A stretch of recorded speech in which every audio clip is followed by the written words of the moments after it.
दूसरी चीज़ ये है कायस्थों में कि जब होली की पूजा करने जाती हैं औरतें तो होली के चारों तरफ धागे लपेटती हैं, जो घर में पकवान बने हैं वो होली को खिलाती हैं, भोग लगाती हैं। तो कायस्थों ने कहा कि राक्षसनी की पूजा क्यों करते हो तुम? तो कायस्थ के विद्वानों ने कहा कि हम होली जो प्रहलाद की जिसने जलाया था उसकी नहीं, हम वेदों में जो होलिका भवानी है, होलक कहते हैं चने को, जो हरा चना होता है वो होलक कहलाता है। और ये चने की फसल जो है इस समय कट के आने को होती है देवी की। तो हमारे चने की फसल ख़राब हो गई, तो चना तो बहुत महत्वपूर्ण माना जाता है। सारी दुनिया में जितनी दवाइयाँ बनती हैं वो सब ग्राम के हिसाब से बनती हैं। ग्राम ले लिया चना, उसका मिलीग्राम, तब ये दवाई का डोज बनेगी। 250 मिलीग्राम एंटीबायोटिक बन गया सारा। तो चना बड़ा महत्वपूर्ण होता है। तो उस चने की फसल की रक्षा करने वाली जो देवी है वो होलिका है, हमारी फसलों की रक्षा करने वाली। और उसी से हो गया कि फर्टिलिटी जो है, हमारी स्त्रियां हैं उनका गर्भ न गिरे,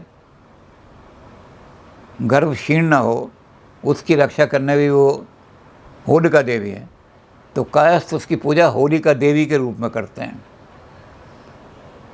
तुमने कायस्थों से ये तो सीख लिया कि होली पे वो धागा बांध दिया हो, लेकिन राक्षसनी पे धागा बांध क्या करेगी?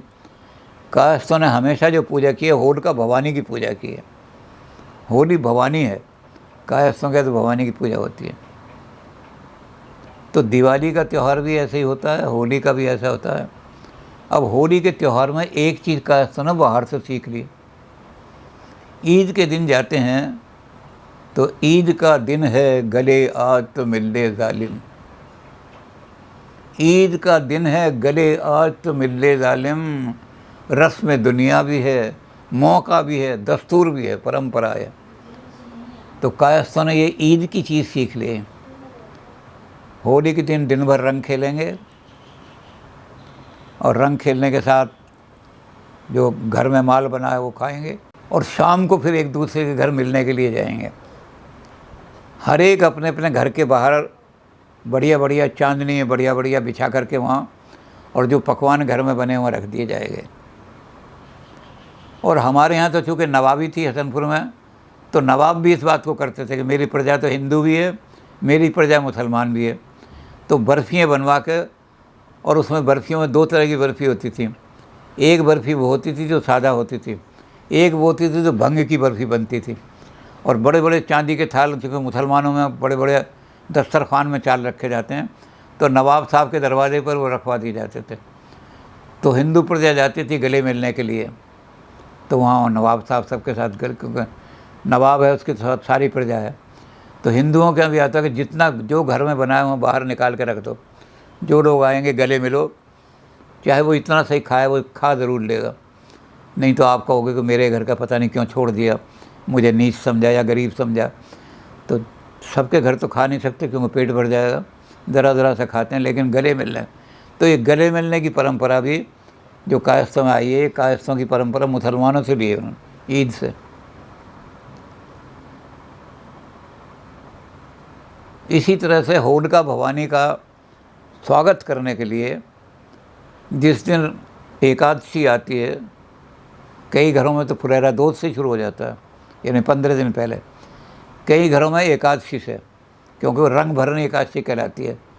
उस दिन कायस्थों के घर में रंग छिड़कना शुरू हो जाता है, और उसको कहते हैं चौपाइयाँ। चौपाइयाँ जुड़नी शुरू हो जाती हैं। जो परिवार का सबसे बड़ा है पहले उसके घर जाएंगे, वहाँ नाच होगा, गाना होगा। एक नाच गाना कायस्थों की खास, जिस घर में नाच गाना नहीं होता समझो ये कायस्थों का घर नहीं है।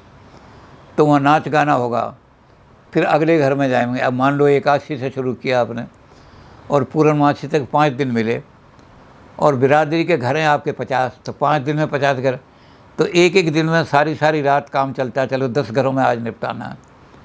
तो चौपाइयाँ जुड़ती हैं, और जिनके घर में फुलेरा दोस्त से छुड़ने हो जाते होते भाई 15 दिन में चौपाइयाँ जुड़ो। तो ये चलन भी कायस्थों के अंदर ही है। होली बड़ी शान से मनाई जा रही, जितनी शान से होली कायस्थों में मनती है इतनी किसी बिरादरी में नहीं बनती। जितने पकवान कायस्थों के घर बनते हैं, जो अमीर हैं उनके घर तो कितनी थलियाँ निकाली जी, बड़े अमीर आदमी थे, 20 थलियाँ निकली। 20 थलियाँ का मतलब है 20 टाइप के पकवान बनाए उन्होंने। और जो ज़रा कम बेचारे छोटे मोटे, उन्होंने कहा जी 5 थलियाँ निकली, 5 तरह के पकवान बनाए। तो उससे पता लग आदमी की हैसियत का पता लग जाता है कितनी बड़ी, किसकी कितनी हैसियत है। लेकिन गरीब हो या अमीर हो, खा के सब उसके घर ही आते हैं। तो ये कायस्थों का, होली का त्यौहार कायस्थों में बहुत शान से, लेकिन कायस्थियों ने कभी ऐसे नहीं पहना कि अंग्रेज़ी पढ़ ली तो जीन्स पहन लो, या अब भी वही साड़ी पहन करके, पुराना जो सिस्टम है।